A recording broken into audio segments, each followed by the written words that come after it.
On December the 1st, 2025, Nigeria joins the World Health Organization, partners and communities to commemorate World AIDS Day 2025 under the theme Overcoming Disruption, Transforming the AIDS Response, calling for sustained political leadership, international cooperation and human rights-centered approaches to end AIDS by 2030. Where are we in this drive in Nigeria? Well, while Nigeria's national HIV prevalence in 2024 still remains 1.4% among adults aged 15 to 49 years, women aged 15 to 49 years are more than twice as likely to be living with HIV than men, 1.9% versus 0.9%. Tonight on Dateline Abuja, we are joined by the Director General of the National Agency for the Control of AIDS. This is Dateline Abuja.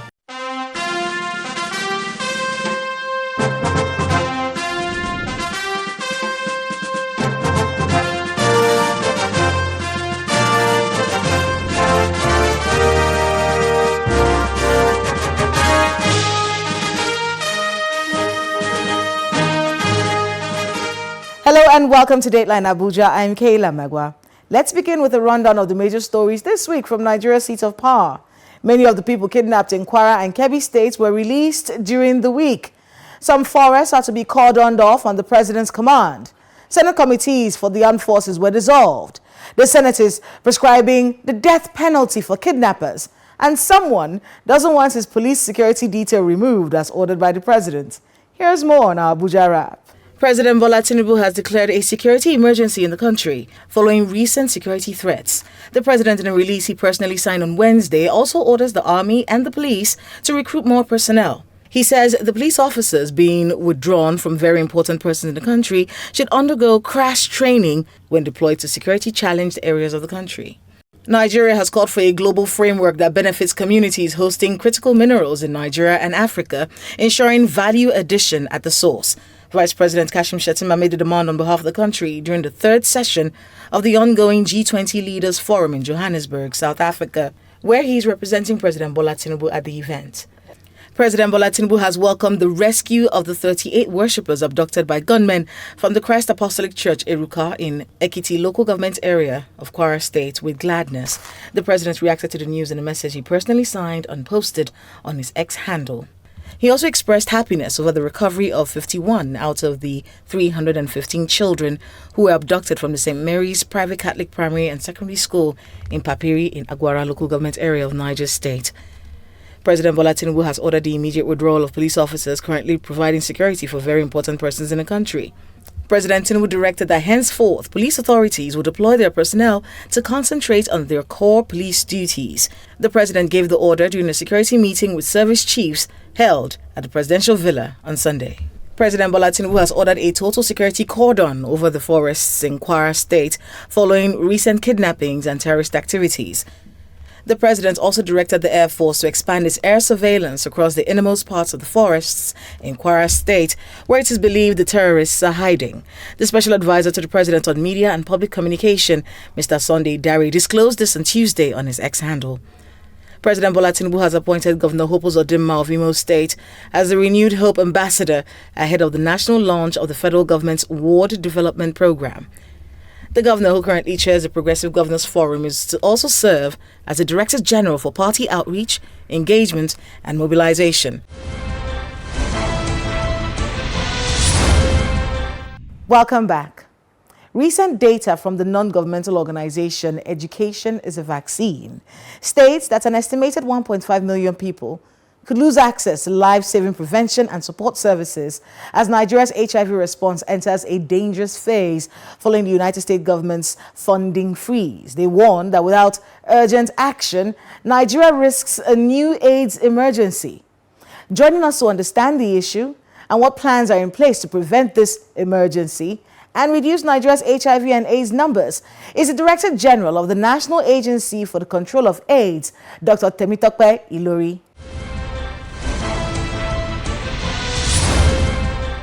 Well, welcome to the program. Thank you very much. World AIDS Day is coming up, and it's got us thinking about where we are in the war against HIV and AIDS. It feels like with other disease, when Ebola came, COVID, it felt like HIV and AIDS kind of went into the background, but there are still a lot of parts of Nigeria where there's a prevalence of HIV infections. And I saw the report from NACA, and I was very shocked at the figures that we have. Talk to us a bit about our status when it comes to the war against HIV and AIDS in Nigeria. Thank you very much. It's a pleasure to be here with you. Yes, we are celebrating what it's day. It comes up every December 1, but for now it's like a week-long activities. You can see me kitted up in the spirit of, war against AIDS. We're not doing badly. I say that because as of today, we have about 2 million Nigerians living with HIV, and that's translates to about 1.4% of our general population HIV positive. However, we are on the march to, attaining the global target of 95. And what that means is that 95%, knowing that at least 95% of those that presume to have HIV know their status. And in Nigeria, at least from the data we have about 87% of those presumed to have HIV already know their status. 99% of those people living with HIV are already on retroviral medications, very potent medications. And about 95% of those on medications are virally suppressed. So we have actually attained at least 2 out of the 3 global targets. So we believe we are on the way to reaching those global goals. But be that as it may, it's still very discomforting to know that we still have new infections. Just in the year 2024, we have over 70,000 Nigerians coming down with HIV, that is contracting HIV newly, the new infections. And then we still have children born with HIV AIDS. Though, as it were, that is going down. The narrative is changing, the figures are declining. Before, our prevention to mother-child transmission, which we call it coverage, which we call it PMTCT coverage, was about 35%. Now it's as high as 60%, 65%. So we're improving. We're improving, but we can't sit on our ears because we know that if we don't do anything, we can actually reverse the gains, and therefore we need to continue to sustain the gains and build on it. Some of the narratives that I think NACA would have to deal with in today's world. We still have traditional norms that do not help with the prevention of HIV and AIDS. Yeah. And then, of course, there's the whole conversation around protection and the education around protection, especially for young girls in this country. How is NACA dealing with that? Thank you. Prevention is obviously the key. It's cheaper, it's better, and safer, than treatment. We're doing a lot in that regard, but we can't do it alone. It's not a solo move. We need everybody, including the media, to assist us in this regard. Just today, we have a day dedicated to the young people because they are the most vulnerable, they are the most at risk of contracting HIV. Because studies have also shown us that, unfortunately, over 50% of our young people, are not well informed. They are not very knowledgeable 50%? About from the survey that we did. How did about we get to HIV. Is it they're not teaching it in schools anymore? Because I remember when we were kids, it was at the time. In fairness, at the time, the symbol for HIV was a skull. So it was considered a death sentence at the time. So there was a lot of education in schools. Then is that still happening? I think we're suffering from our achievement. I use that word because, just like you rightly said, a couple of decades before, you could actually smell HIV. You go into the clinic, you see people wasting away, dying, coughing, losing weight and all that. But now, because of the very potent antiretroviral drugs that we have, we don't see those pictures any longer. And there are people, the young generation particularly, thinks that HIV is a myth. They think it's just on paper. They don't believe it exists. And therefore, we have to go out there to drive that message, to inform them, to educate them on the fact that HIV is still here with us. This is how you contract it. This is what you do to prevent it. And we're doing that, organizing symposiums, seminars, working with NGOs, working with the civil society, working with the community, the patient community themselves. We have a association of people living with HIV, both the young, the women, the NEP1 network of people living with HIV. We work with them to organize symposiums and workshops. And then we also use the social media, NACA has a TikTok account, we have Facebook account, we have Instagram, we post on it. You're trying to be modern with it. Yes, yes. And appeal to the children that we have now. Yes, exactly. And they can relate with us and we can relate with them and actually pass the message of prevention across to them. Education in school, I mentioned it earlier. Yeah. I think what happened, there was sex education. Yes. And then prevention, not just from HIV and AIDS, but from other sexually transmitted diseases, and of course toilet use, and all kinds of education about protecting yourself from being pricked. There was just that whole thing. Is that something that is still being done? Because I remember there was a kickback about not teaching sex education to kids in school.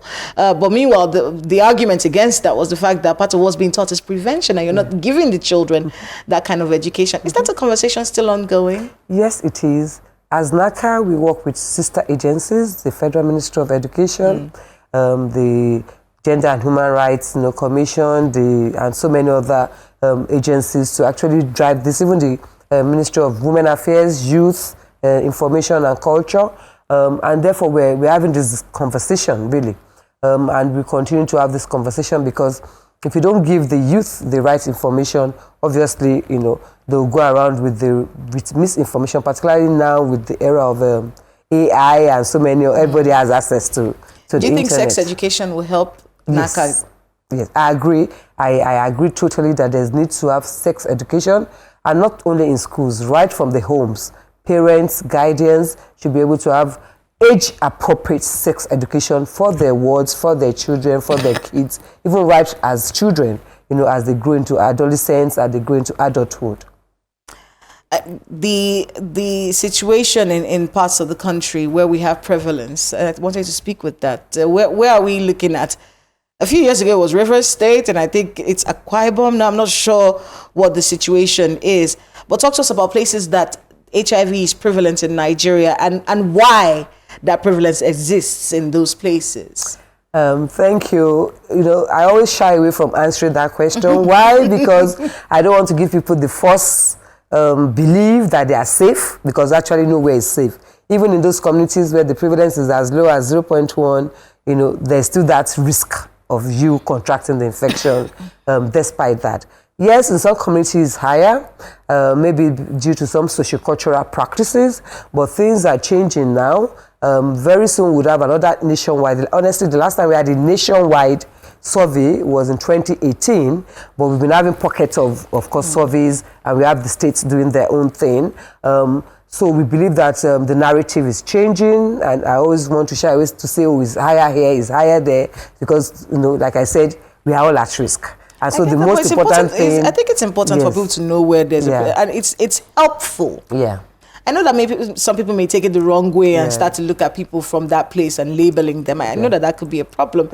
But it's also educational for state governments. If it is out there that this is what is the problem in your state right now, I think it would make a state governor a little bit more circumspect and help you do your work a little better in all those places. You're still going to insist on not telling us, aren't you? No, you're right, because we actually work with the state government. We have what we call the State Agency for the Control of AIDS, SACAs, in all the states. We even have what we refer to as LACAs, the local action committees for AIDS, and we work with all these people. And we also want to use this opportunity to appeal to them.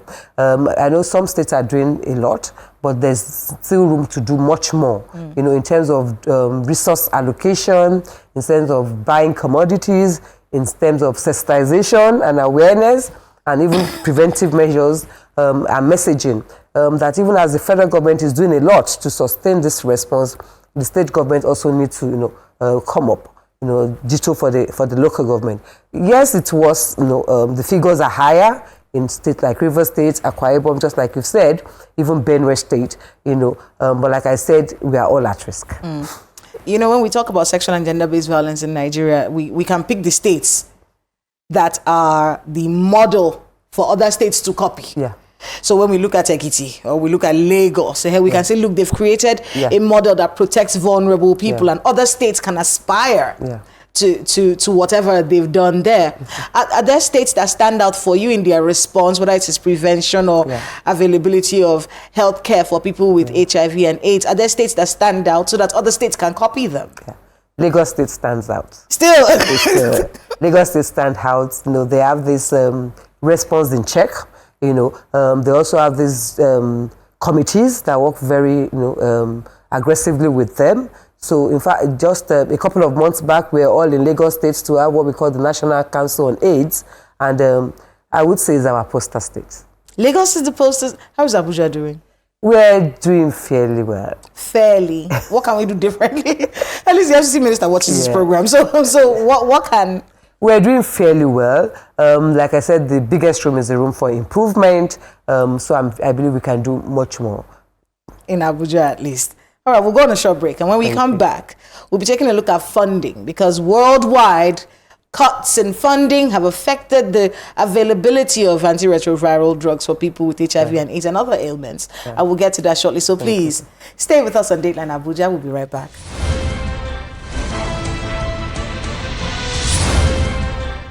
Welcome back to Dateline Abuja. If you've just joined us, we are speaking with the Director General of NACA, Dr. Temitope Ilori. Thank you very much for being with us on the program. Thank you so much. So let's talk about funding. Did the global cuts in funding, did it affect us in Nigeria when it comes to the war against HIV and AIDS? Yes, it did. Yes, it affected us badly, particularly in HIV, because honestly, HIV has been heavily donor supported. We have organizations like the US government, for instance, the Global Fund, and were very, conspicuous or visible in the donor funding of HIV/AIDS over the years. So definitely the funding cut affected us.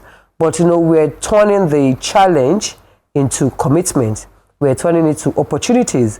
And I must give kudos to the President of the Federal Republic of Nigeria, President Bola Ahmed Tinubu, because he rose up to the occasion when we had the news of the stop work order and all that.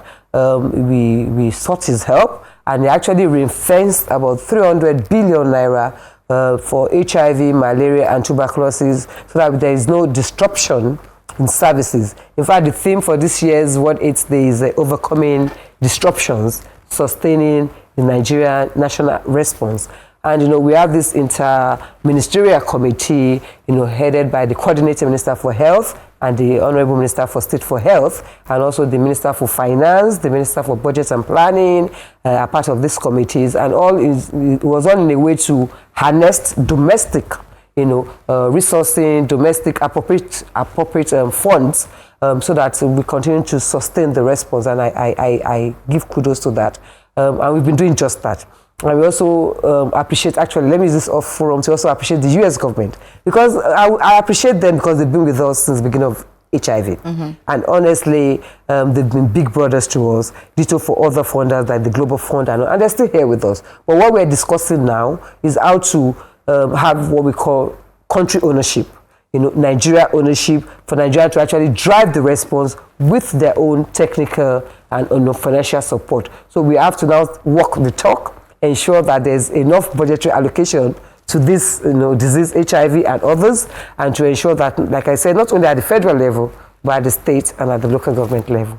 Funding is always a very big issue, and I like the fact that, and I've heard that statement before, the fact that President Bola Ahmed Tinubu actually stepped up. I wish they marketed that a little bit more, but they did step up on this particular matter, providing the funding and blocking, making sure that there's no gap between the healthcare that you were receiving prior to the stoppage of funding and the healthcare that you get afterwards.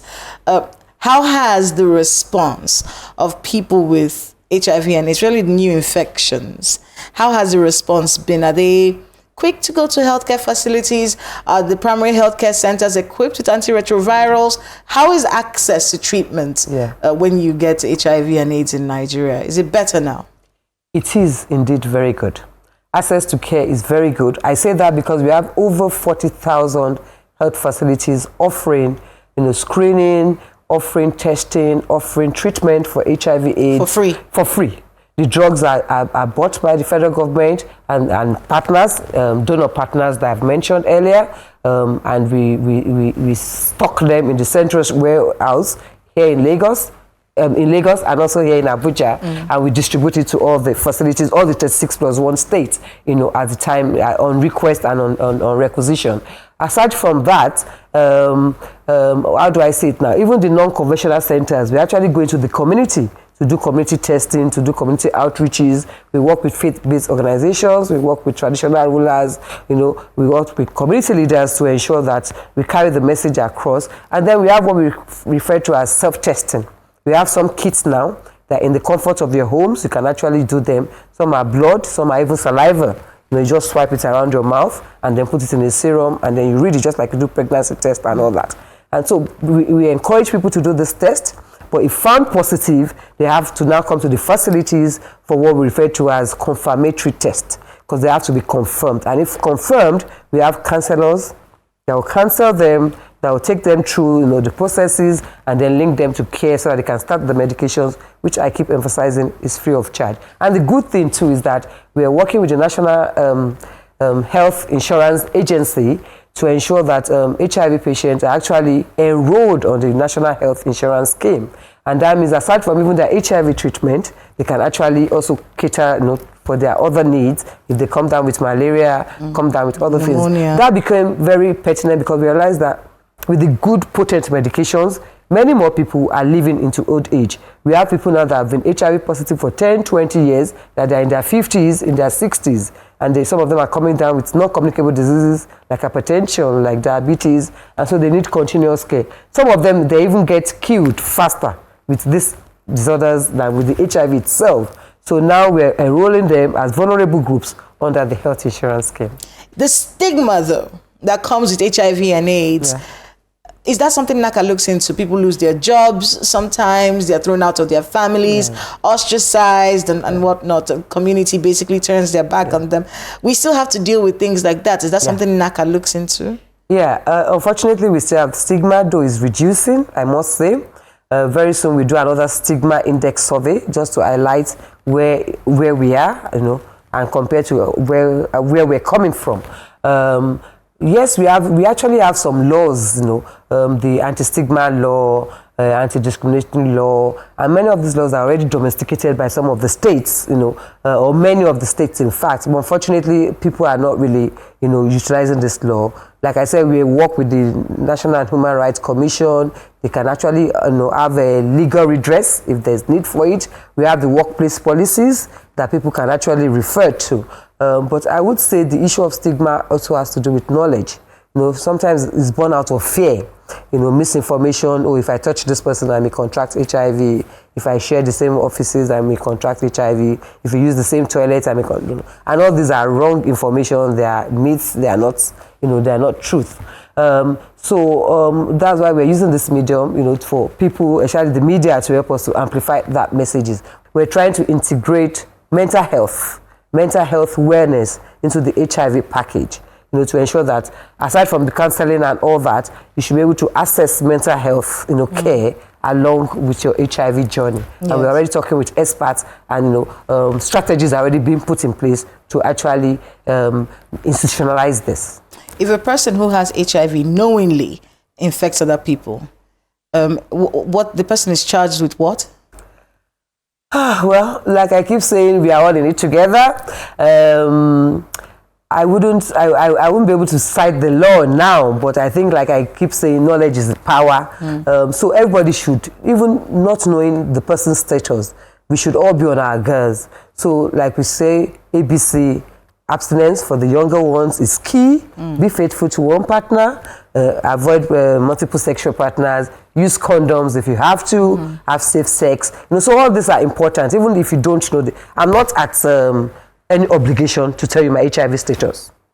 So I'm not an. So employers that put HIV status on the employment form. It's wrong. I'm not on any obligation to tell you my HIV. I could, even my spouse. I don't have to. We encourage that you do, but there's no law that says I should. So I think people don't know this. I feel like many people. No, there's no law that says I should. It's my health. There's no law that says I should tell you that I'm hypertensive. There's no law that tells you I should tell you I'm diabetic. Yes, we say HIV is a communicable infectious disease, but there's no law that says I should tell you. Many just that we cancel. Human resource companies, and that is why they would have an issue with this. Companies have a problem with this because they feel like to protect the organization and protect the staff. Even if you're not stigmatized for it, it's important for the human resource people, for HR, to know what your status is. It's really wrong. It's really wrong. It's part of the workplace policy. It's really wrong. There's no law that says you have to know, and that is why everybody should put in place the necessary, measures and strategies to prevent, infection. Irrespective, because the person that is negative today may be positive tomorrow. Oh, yeah. So you never can tell. So even if I come into your organization negative, the next couple of months I may contract it. So that's why you just put in measures to ensure that everybody stays safe and the workplace is safe. As we wrap up, your word to Nigerian people as we celebrate World AIDS Day. Yes, as we celebrate World AIDS Day, I would say this is the time for awareness, for us to create the necessary awareness amongst the population, not only the young population, but the general population. I say it's the time for us to reflect on where we're coming from, to appreciate our small gains, and to sustain, the gains and sustain the response. I say it's the time for me to say, shout out to everybody to know their HIV status, know your status, get tested, and if positive, link to care and stay on care. Thank you so much, Dr. Temitope, for being with us on Dateline Abuja, and good luck with all the work you have ahead of you. Thank you.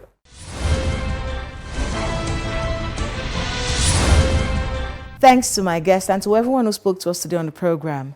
The biggest role you can play in the war against HIV and AIDS is to protect yourself.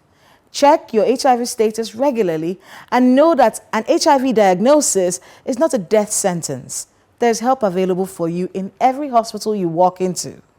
Thank you all for being with us on the program. And hey, remember to let us know the happenings in your neighborhood using the social media handles showing right now on your screens. Thank you so much for watching.